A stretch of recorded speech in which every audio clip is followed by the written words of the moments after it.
दोस्तों, आज हम जिस महापुरुष के विषय में आपको जानकारी देने वाले हैं उनका नाम है ऋषि कुमार नचिकेता।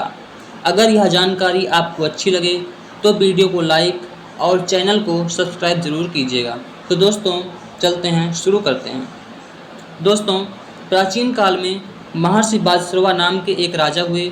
उनके पुत्र का नाम नचिकेता था। एक बार महर्षि बादश्रवा ने विश्वजीत यज्ञ किया। दान में बादश्रवा ने अपनी सारी संपत्ति देने की घोषणा की। बादश्रवा दान में निर्बल और बूढ़ी गायों को दे रहे थे जो लाभ की नहीं थी, अर्थात बूढ़ी हो चुकी थी। नचिकेता ने पिता से लाभकारी एवं प्रिय वस्तु देने की सलाह दी, जिस पर उनके पिता ने कोई ध्यान नहीं दिया। बार बार नचिकेता के कहने पर भी जब उनके पिता ने उनकी बात का कोई ध्यान नहीं दिया तो नचिकेता ने कहा कि मैं भी तो आपकी संपत्ति हूँ, आप मुझे किसे दे रहे हैं। नचिकेता के बार बार पूछने पर उनके पिता को क्रोध आ गया। उनके पिता ने कहा कि जा, मैं तुझे यमराज को देता हूँ। नचिकेता एक आज्ञाकारी बालक था। पिता से आज्ञा पाकर नचिकेता सीधे यमलोक पहुँच गया। यमदूतों से पता चला कि यमराज कहीं गए हैं। बालक ने 3 दिन तक भूखे प्यासे रहकर यमराज की प्रतीक्षा की। चौथे दिन जब यमराज आए तो उन्होंने बालक का परिचय पूछा। नचिकेता ने बड़ी निर्भीकता और विनम्रता से अपना परिचय दिया। यमराज नचिकेता की पितृभक्ति से प्रसन्न होकर 3 वरदान मांगने को कहा। पहले वरदान में नचिकेता ने कहा कि मेरे घर लौटने पर मेरे पिता मुझे पहचान लें और प्रसन्न हो जाएं।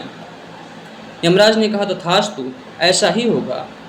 दूसरे वरदान में नचिकेता ने पृथ्वी पर दुख का निवारण पूछा। यमराज ने बहुत ही परिश्रम से यह ज्ञान भी बालक को दिया।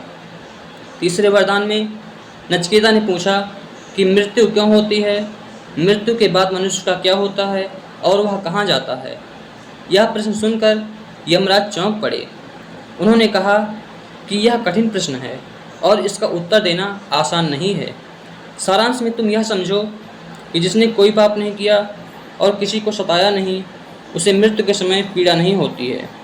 नचिकेता ने छोटी उम्र में अपने ज्ञान, पितृभक्ति, दृढ़ता और सच्चाई के बल पर ऐसा ज्ञान प्राप्त कर लिया जिसे महान पंडित, ज्ञानी और विद्वान भी नहीं जान सके। तो दोस्तों, आपको यह जानकारी कैसी लगी? अपनी राय और विचार नीचे कमेंट बॉक्स में ज़रूर दीजिएगा। तो मिलते हैं अगली वीडियो में। तब तक के लिए बहुत बहुत धन्यवाद। आपका दिन शुभ हो।